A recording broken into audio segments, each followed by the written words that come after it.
Welcome back to the Graham Stephan Show, and we're going to be talking about a very controversial topic today, and that would be relationships and money. It's one of these things that people get very opinionated on, and they make that very clear. They believe, and they'll tell you, that their way is the right way. Everyone else's way is wrong. And it's one of those things that, everyone has a different experience. Everyone's going to have a different way of going about it. But this caught my attention from Diary of a CEO. He posted this video titled, "This statistically is the best age to get married so you don't get a divorce." And within this podcast, they have a whole section on money and relationships. So with that said, I want to comment on this as soon as you hit the like button and subscribe, because that's the best way that you could support the channel. Hit the like button, subscribe, it's free. And now with that said, let's begin. One study that shows that 71% of people say it's very important for a man to be able to support family financially, to be a good husband or partner. But by comparison, only 32% say it's very important for a woman to do the same thing. And that's Pew Research survey. But also another study that said, this is on Sage Journals, that men showed less attraction towards women who outsmarted them. Okay, so let's just stop there. I'm going to give you my very dumb take, my very dumb opinion as a 33-year-old with very limited world experience. I'm going to give you my take. Like I said, everyone's very opinionated. My take holds very little weight, but I'm just going to say it, okay? For the most part, we're making very broad generalizations. Men care more about career achievement and having things. Men usually love accumulating things. They love, climbing up that ladder, getting money points. And for a lot of people, a lot of guys, money is like a point system. Like the more money you have, the more points you have. And whoever has the higher points is winning. Like for a lot of guys, that's the way it is. Like it or hate it, like that's just the reality for most people out there. For women, on the other hand, a lot of times their currency is within their network. It's the social interactions that they have. It's the people that they can connect with. And that for them is the priority. That for them is having like a good social circle and having that great dynamic and closeness is the equivalent to like a guy going and doing really well at his career. Now, I'm making very broad generalizations, but just from my own experience, overall, that's just what I've noticed. What we're seeing here is the kind of macro trend is that women are more educated and have more money. The expectation that a man is going to be the provider in the household still persists. And men don't want to date, again, speaking generally, according to some studies that show attraction preferences, women that outsmart them. See, also I kind of think that, a lot of guys like to feel needed and appreciated. And they feel like, she's going to rely on me and I'm going to go out and bring home the food and I'm going to go and, provide for this. And having that sense of accomplishment, I think gives a lot of people purpose. I think it goes both ways, but I think especially for guys, it's having that sense of achievement and purpose, which is really, really, really important. More women are getting graduate degrees. More women are getting ahead of men in those areas. And so women will also say, and I want someone who's as educated as I am. But there aren't as many men, just number-wise. It could also be someone wanting an equal and feeling like, you're not dating down, that you're at least dating someone on your level who could keep up with you. And I think that goes the same throughout just about anything. Like, I think that applies as well to people who eat healthy, people who stay in shape, people who are really into reading, people who are really into specific hobbies. They want a partner who could either encourage those behaviors or just keep up. You don't want someone who's going to be discouraging of those things or not be able to, maintain, great mental stimulation and good conversation. So I see it. Like, at least I could understand that. I've also got a small cohort of women that tell me that they're struggling in dating because they're too successful and men don't like it and are emasculated. See, it goes both ways. It's like, I hate to throw the problem on women are doing too well, women are making too much money, they're too successful. It takes two to tango. It's like, what about the guys? I think if anything, that's good incentive to step up your game, be the best version of yourself that you could be, go and be in shape, go and work out, go and improve yourself, learn improv if you have to, get better socially, tell some funny jokes. It's really just improve yourself. But then I also think it's not a woman's problem if a guy feels insecure being around her. I think that's on the guy. So unfortunately, I think guys have to take a step back and realize, like, hey, do I feel threatened? If so, where is that coming from? How could I overcome that? Is that getting in my way of otherwise having a great relationship? If so, that's my problem. So I always like to focus on whatever you can directly control. You can never directly control another person. You can't make them feel however you want them to feel, but you can control yourself. And if you could get that handled, everything else will come easy. When high-achieving women want to be with high-achieving men, a lot of those high-achieving men are not great partners. I think it's hard when you have two people who are extremely focused on their professional lives and neither one of them has time for the relationship. That's a great point. That is absolutely true. I do think that overall, the higher achieving you go, the less free time you have, and the less willingness there is to give some of that up for another person. So in a lot of cases, exactly what she said is very true. I have noticed, by the way, as my career as a real estate agent, I noticed some very successful women that were at the point they're financially secure. They never need to make another dollar in their life ever again. They don't need to rely on a guy. A lot of them, I found, had dated people or were dating people that, I wouldn't say they're bums, but they had nothing going for them, sometimes off and on with work. But you know what? It's just like at that point, they didn't care about the financial resources. They just cared about good company. Is this person supportive? Are they going to be there for me? Are they going to, help me if I need help? Are they going to be, a great partner or date? And if just those boxes are checked, assuming they're just a nice person to be around, they pass. And those guys, they're not insecure about it. It's just, they made a great connection.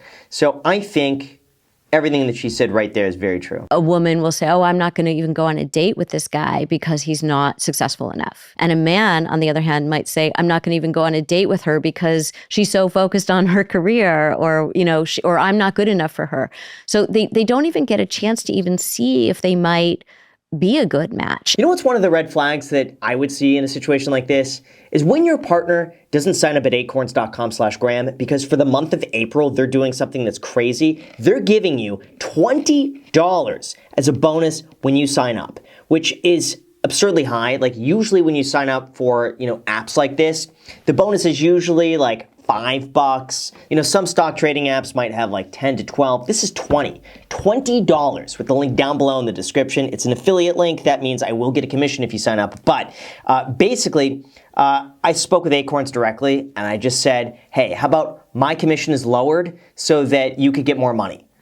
And that was it. So we basically just took mine and enjoy your $20, guys, for the month of April. The link is down below, and Acorns is an app that I've been using for years. I think I started using them in like 2018, and I've been using them ever since. So basically, they're an app that'll round up your purchases, or you could just set it to auto-invest. And then, like, if you go and you charge, like, $101.27, it'll round it up to the nearest dollar and then invest that on your behalf. Or you just set up automatic deposits. But again, it's an app I've been using for years. I love it. I really enjoy it. They've made investing very simple. And you get $20 to sign up with the link down below in the description, acorns.com/Graham. Thanks so much, and we'll get back to the video. And a man will say, I want a woman who has her own life. I want somebody who is doing something in the world that is important to her, but I don't want her to make more money than me. It seems silly to me. Am I the only one who just think that's stupid? Wouldn't you be supportive if your partner is making more? The only reason I could fathom, is that they're afraid their partner is going to leave them because all of a sudden they don't feel needed anymore. All of a sudden their partner is getting all the attention and all the praise and this and that, and all of a sudden now you feel insignificant next to them, and then you get very insecure and worried that they're going to leave you. And then therefore, you're just like, no, you're not going to do it. No. And maybe you self-sabotage, So I'm just saying, to me, that doesn't seem quite healthy. So I could say I'm raising a boy who is now 18 years old. And even things like, does he still pay? He always wants to pay on a date. So it's like, if he pays, then some people take offense. If he doesn't pay, then some people take offense, and he just doesn't know what to do. You do what you want to do. I don't get how this is such a crazy take. if you want to pay, pay.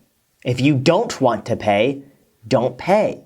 If you want to pay and that creates an issue, that person's not for you. If you don't pay and that creates an issue, that person's not for you. I think when it comes to like, the talk of like, oh, being a man, I think a lot of that is doing what you feel is right. And again, as long as it doesn't hurt anybody, right? Let's throw that out there. It's not hurting anybody, but it's having the confidence and the self-assurance to be able to rely on yourself and to be able to take action towards what you feel is best. Even if it ruffles some feathers, as long as it doesn't hurt anybody, that's what you need to do. So I think a lot really just comes down to confidence and not being stifled in your actions and not feeling like you have to hold back and not having to feel like, you have to watch what you say and all this sort of stuff.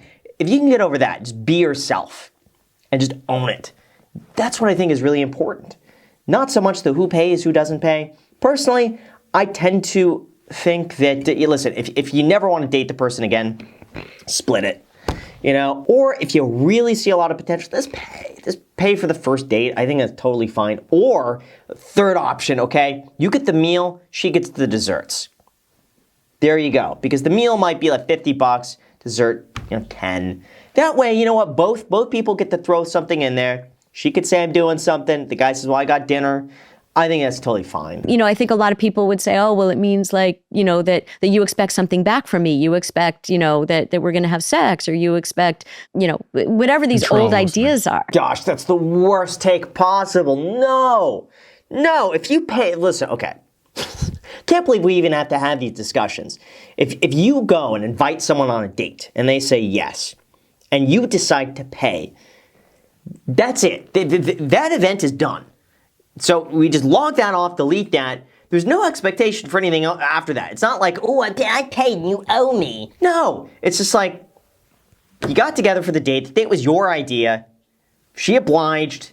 That's it. So it's just like expecting going on a date and be like, well, she went on a date, I spent all my money. Blah, blah, blah. No, come on. Then it just becomes a transaction. You don't want a relationship like a transaction like that. It's just a terrible, terrible idea. You go on a first date with a guy and he asks to split the bill, or he doesn't immediately pay. Mm-hmm. Would that be an ick for you? Would that turn you off them? That would be a huge ick for me. Yes. Yeah. So even for you, it would be? Yes. But everyone's different. Here's the thing. I would say for a lot of people, it'll be an ick.